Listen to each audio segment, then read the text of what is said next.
Hi guys, welcome to my video. So today in this video I'm going to show you how to send push notifications from your Power Apps using Power Apps itself. So before I proceed further, if you have not already subscribed to my channel, please go and subscribe right now because I regularly upload videos. And if you have any concern, any question, anything that comes in your mind, feel always absolutely free to ask us. This is your own channel. Alright guys, so let's proceed. So guys, I recently published a video where I showed you how you can send push notifications from your Power Apps using Microsoft Flow, or in other terms Power Automate, that's called now.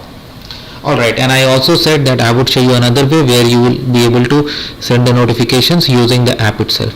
So that is what I am gonna do in this video as well. So in this video I have a SharePoint list, okay, a very simple list, cars, and I have created an app based on that SharePoint data. And now we are going to proceed. Alright, so the very first thing you need to do after your app is ready, like you need to create a connection.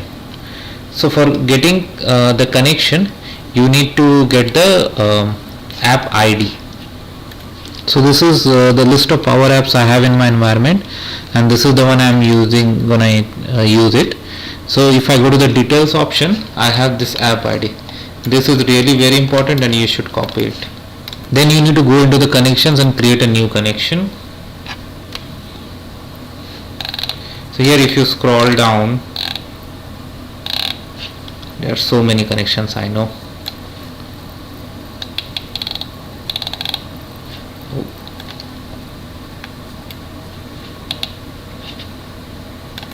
You see you have Power Apps app notification.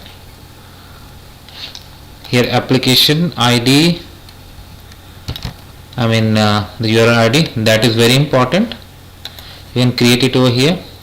It may fail because I already have one. Okay, it passed. Now you can see it over here. It should be, yeah, this is just now it has been created. One more thing you should do is like you should provide it a name, because if you don't provide it a name, it will be difficult to distinguish over there. Display name. Okay, I created a connection. Now let's go back to the app. Alright, so if you go to the data sources, you can see that I have already added this Power Apps notification, the one that I created before.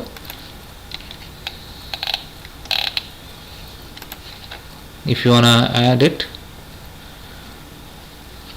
you can search.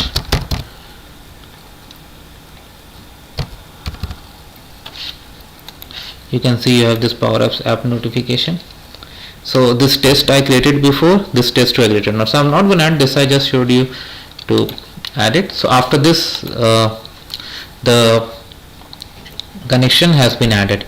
Next step, and the very important step, is to apply. Where you are going to apply it and what message or what other things you want to pass it. So for the purpose of this video I have made it hard coded, but based on your requirements you would probably like to make it dynamic so that it suits you and your need. Alright, so I'm going to my edit screen and here I have applied.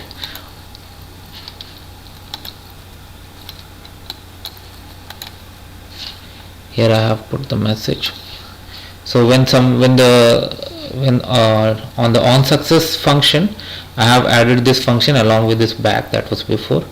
Power apps notification, send push notification, recipient, I am just sending it to myself, and this is the message. I have just done that and that has appeared in my phone with the message, this notification is for you. That's how simple it is, guys. So I hope you like this video. Make sure to hit a like and comment, and if you have any concern, any question, anything that comes in your mind, feel always absolutely free to ask. Thank you guys.